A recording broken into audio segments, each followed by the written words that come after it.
Hello, everyone. You're watching Burnout, Triumphants, episode 9. A little shout out to Digiburn. Digiburn is a tool supporting young and experienced professionals to track their mental well being, improve their lifestyle, and achieve the desired work life balance. Get Digiburn on Google Play and Apple App Store in March. And remember, burn bright, not out. So, Lisa is my guest today. In her 9-year career in consulting, she went through burnout and came out of it stronger than ever. She now has her own business called One Bite at a Time, where she provides nutritional coaching. So, hi, Lisa. How are you doing? I'm doing great. It's nice talking to you today. Here, yeah, nice to talk to you here. To talk to you as well. I don't know why I stuttered. It happens. So, I'm really glad to have you on today. Your story is really interesting from what we had the chance to talk about before. And I think everyone who watches this will get something out of it. So, let's start by rewinding a bit. Tell me about yourself and your career. Did you go to university? How did you get into consulting? All of that. Yeah. So I have several degrees. I started with a bachelor in economics at the Catholic University in Leuven. After that, I did a master in economics, specialized in finance. And then I moved to Grenoble in France, where I did a master in international business. And that's where really the seeds were planted to go into consulting. You know, it's something that many graduates dream of in an international business school, to join a big consultancy firm, work hard, play hard, and it's some kind of lifestyle that you ambition. And that's how I initially got into consulting. I started applying everywhere. And in the end, I signed up for a global American technology company, I would say, that had a big branch or department in consulting. So that's how it initially started. Okay, I get it. Um, that's interesting. So, tell me, let's get to the meat of the matter. Tell me how did your burnout start? Like, what was your environment when it started? Yeah. So first of all, I think many people know that burnout, you don't get it from one day to the next. It's something that builds up for years. And I also truly believe that it's partly ingrained in your childhood, in that sense that it's linked to perfectionism and also certain personality traits that you have or don't have. So perfectionism is something that starts in your childhood, and whether you are a highly sensitive person or not, you're actually born with that. But people who are highly sensitive are actually very loyal, and they often want to prove themselves. Linked with perfectionism, you aim for the best, and you want to go and give your utmost.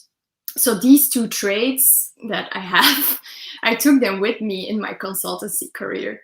So actually at my first job, it already started because we were with many graduates. It was a competitive environment.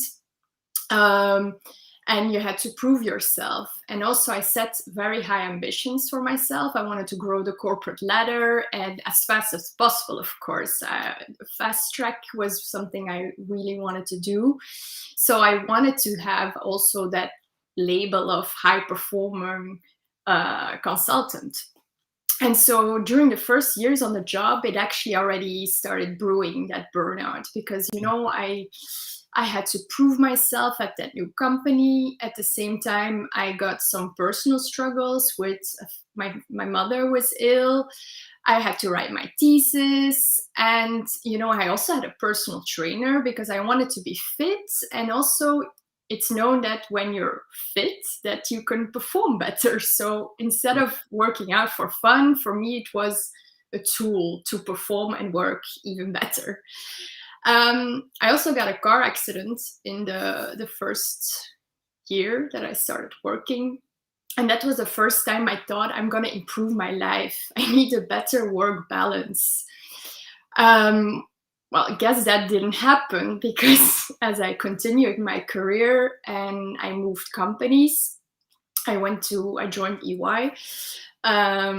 it continued, because when you join a new company, they don't know your reputation. You have to start all over. Nobody knew that Lisa was a high performer consultant. So you add another layer of work, and I'm good, I can do it. And so it continued,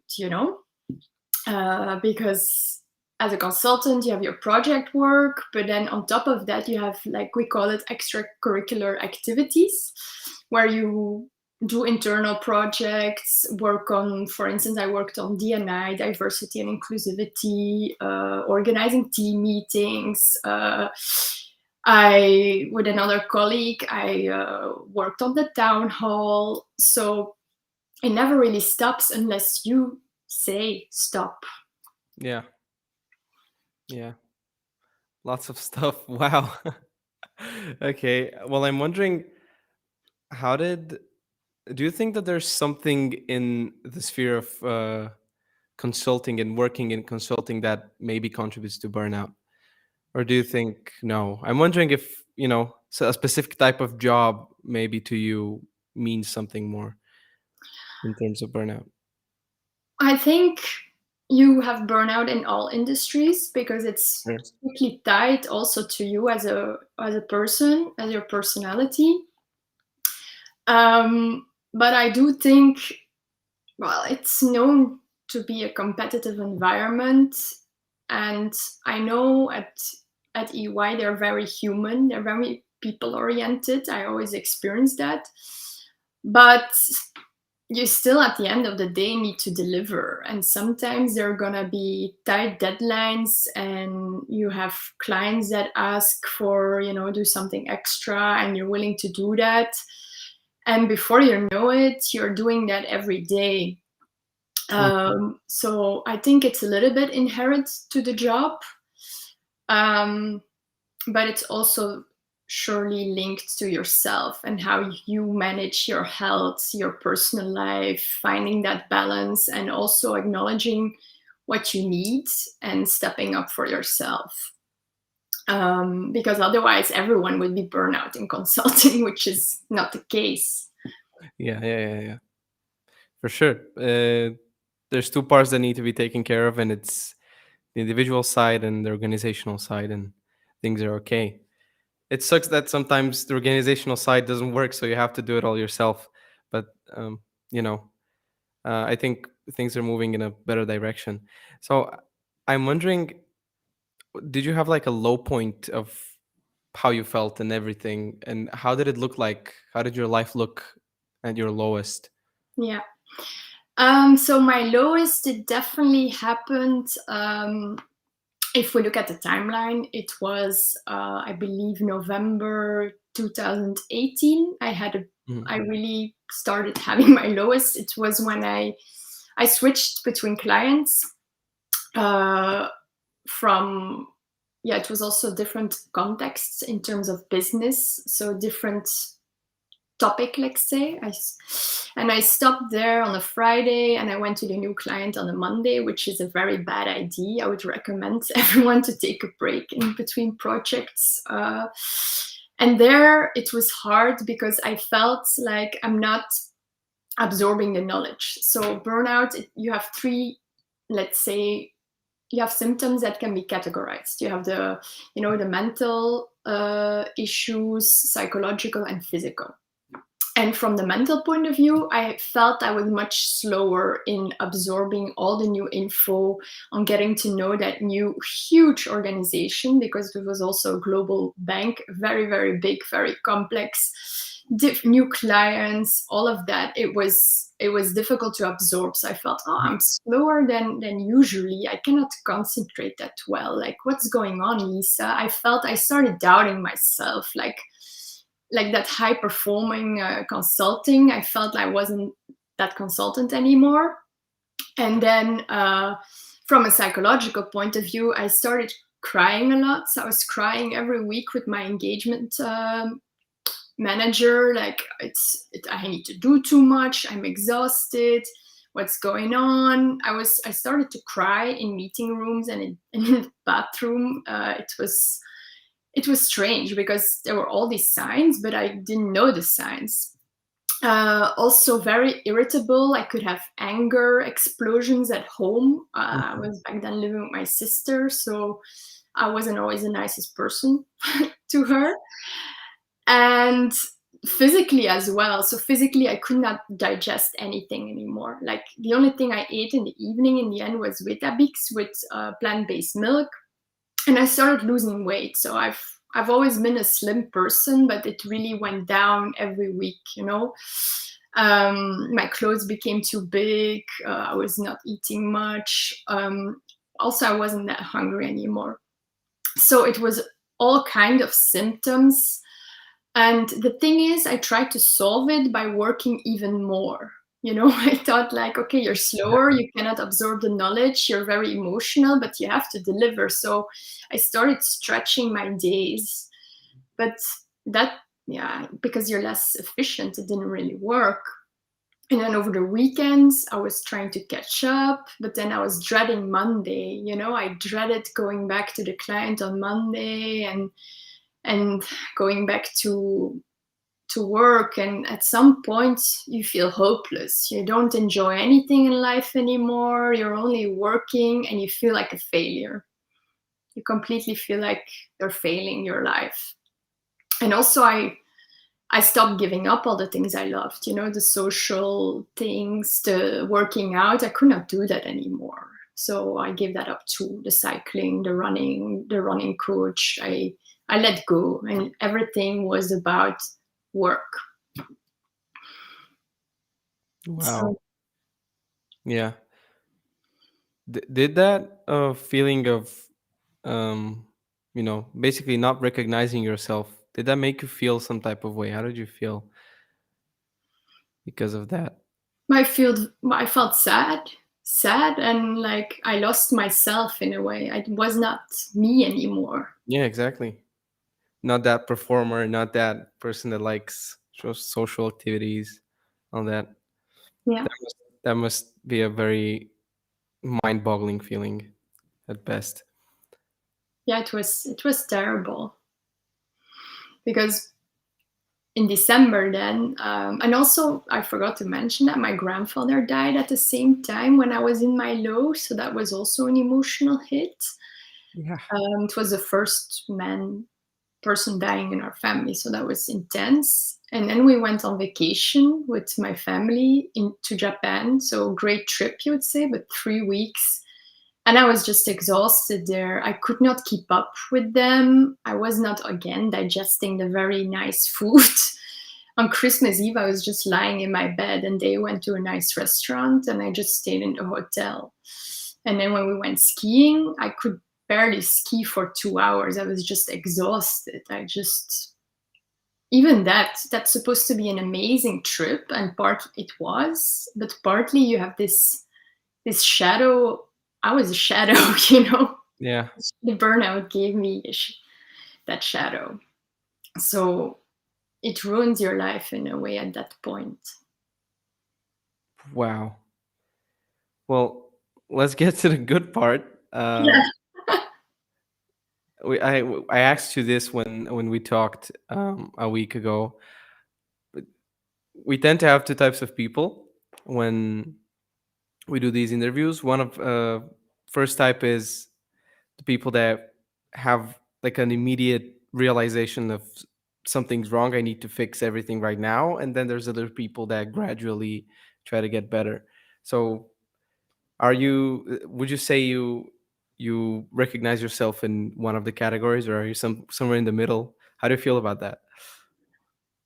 Um, I think when you notice something is wrong and you know it's burnout, you could still turn it around and take immediate action and work less, plan your life differently, and ensure you slow down the process. Because burnout, many people have it these days, but everyone experiences it in a different way and a different intensity.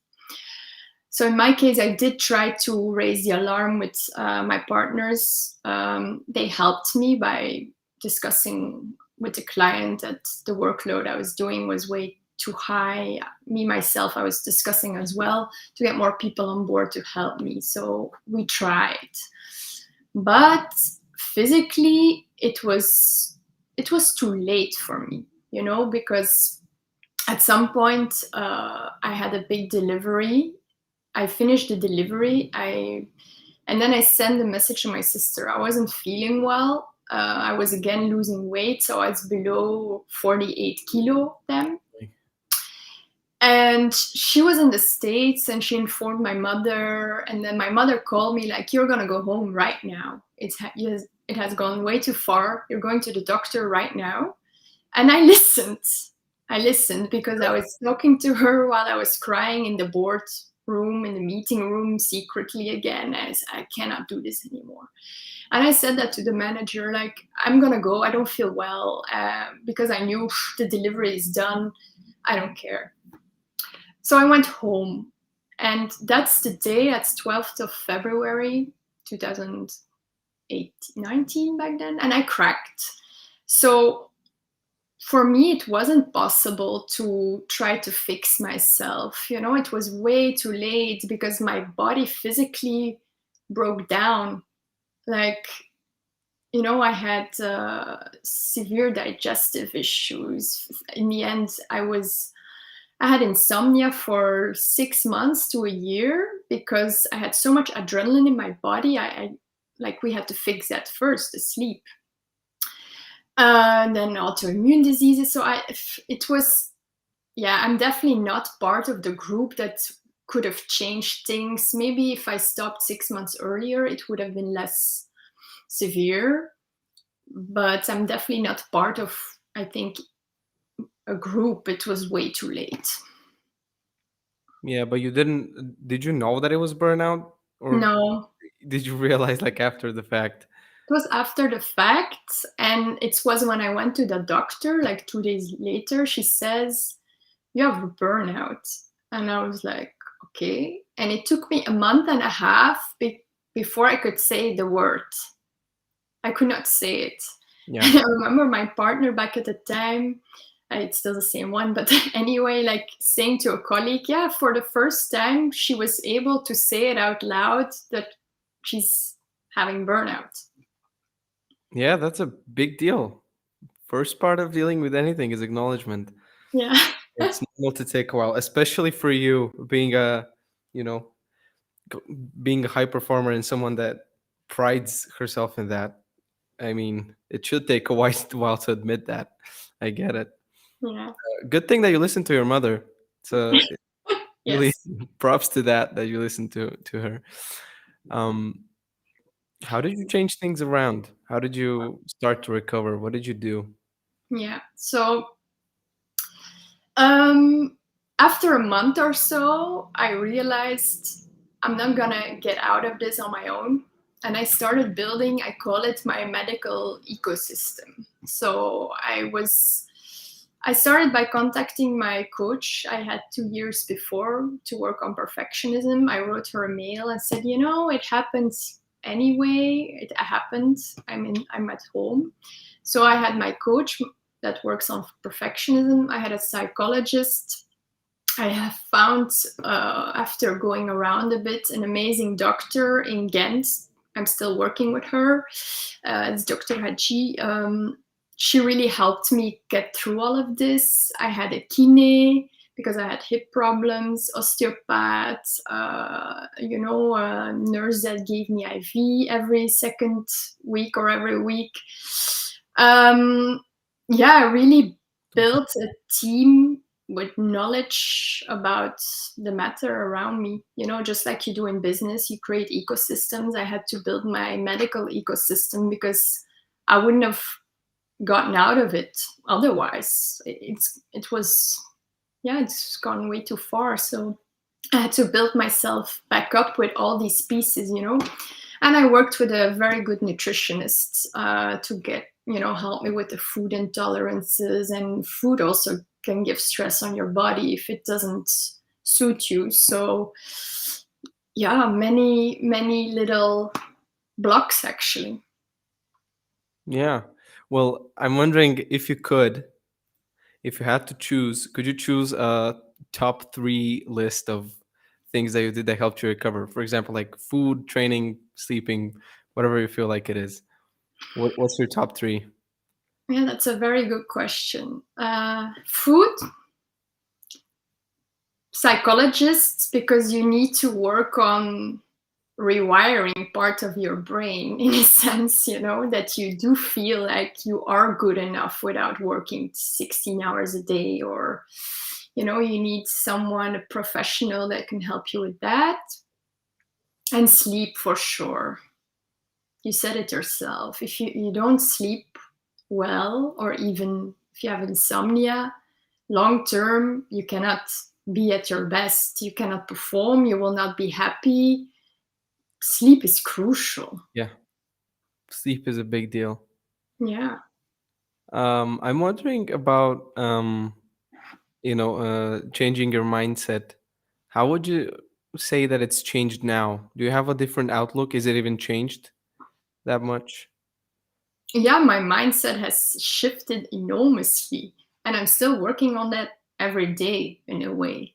Uh, it's really shifting that you are worthy no matter what. You are worthy as you are now, as how you are as a person now. You don't need to achieve many things, or you don't have to work at a consultancy for a firm and work 16 hours a day and do amazing projects to be worthy. I think that is crucial. You can chill, you can have a good time.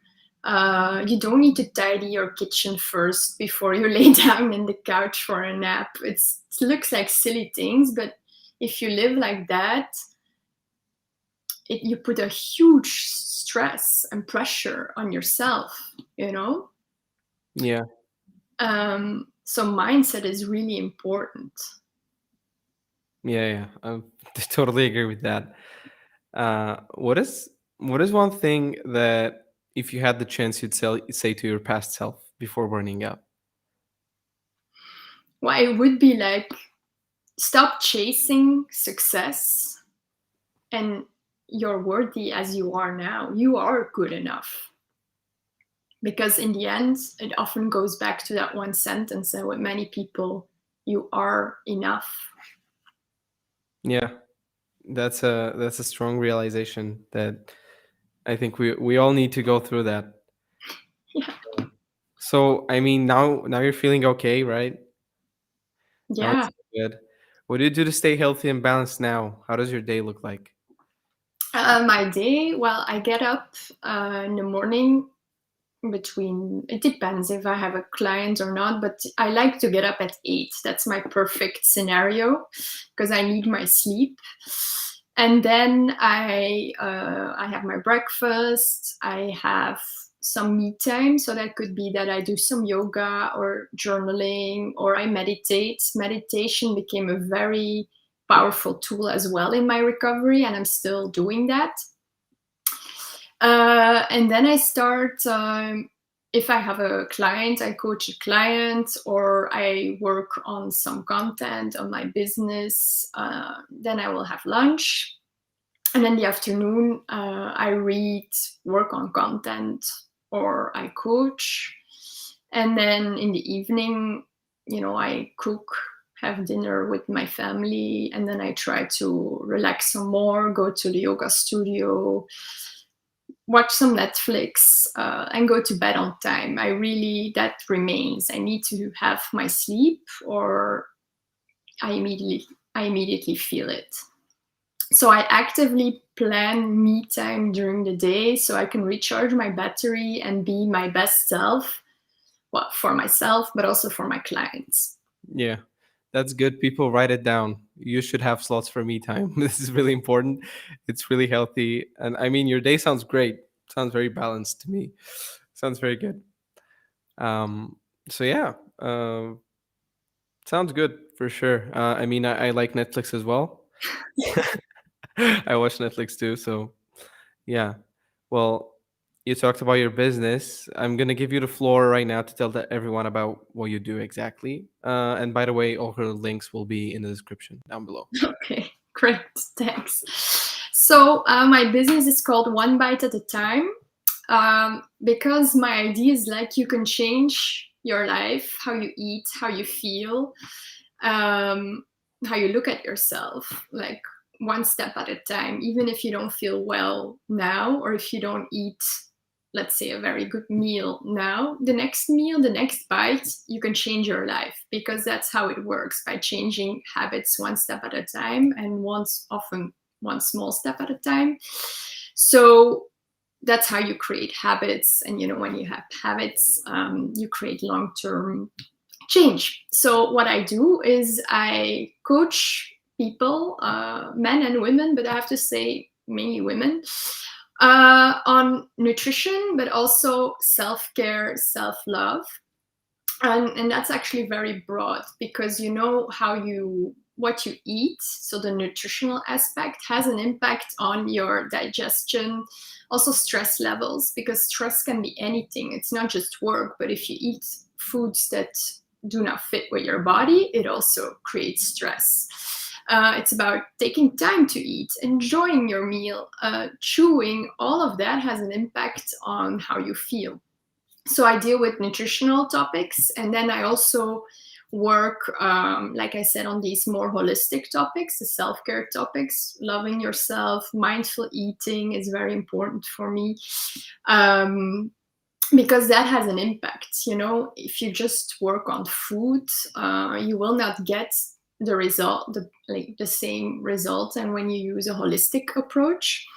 And so if you ask about the profiles of people that I work with, it's like, yeah, obviously people with burnout, who have adrenaline gland exhaustion, so chronic illnesses, autoimmune disease, people who don't feel good in their skin, whether it's underweight, overweight, eating disorders, depression.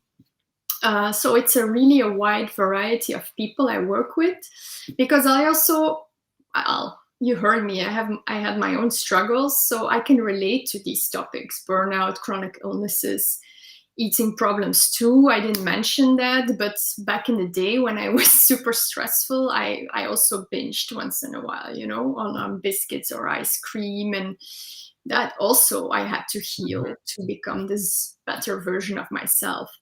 Yeah. So that's a bit with who I work with. And ideally, I work with people long term, because with one consultation here and there, it's very hard to make a consistent change. Rather, I have now, I think, 4 or 5 clients that I work with long term. So 6 months, 9 months programs where we can really go deep, because that's how we can make a significant change. Yeah. Wow. You said you talked about habits, and I'm wondering. I mean, I think for sure you had to, kick some bad habits and create new good ones. How did you go about creating good habits? Um, like I said, I like to change small things. Yeah. So first thing I would recommend people is to actually drink water instead of Coke or soda Good. or too much coffee. That's the basics of nutrition, but even without nutrition, it's something that we really don't do enough. Also in consulting, there's proof, when your body is 1% dehydrated, it really impacts your cognitive performance. Just by doing small changes, you will create a habit. Every morning you get up and you drink a glass of water, and you start with that. Yeah. Or even if you want to go running, people say, oh, I'm gonna, I want to go for a marathon. But why would you go for a marathon if you can't even jog 5 kilometers, for instance? It's about creating these small things. Yeah. Yeah, that's right. Well, I love the thing about the water. Again, people drink water, and don't just drink a glass of water. It's not enough. You need more than that. Um, well, Lisa, thank you for doing this. I really enjoyed talking to you. I think like your story is great. I really enjoyed hearing more about it, and I'm very glad I had you here. The floor is yours if you have any remarks, anything you want to say to the people. Yeah. I think the baseline of it all, of burnout prevention and everything that follows, is do what you love and make time for things you love. And Good. you cannot do that if you don't plan it. Yeah. Good. Yeah. Well, thank you so much. I had a lot of fun talking to you. And yeah, well, everyone, thank you for watching. Thank you for tuning in. All of her links will be in the description. And remember, burn bright, not out, and be keep an eye out for the Digiburn app, which will launch in March. And follow us on Instagram to know when it's up. So thank you everyone for watching. Make sure to like, comment, and subscribe. And maybe if some of you have any questions for Lisa, maybe we could send them to her and get some answers. So yeah, thank you for watching and bye bye. Thank you.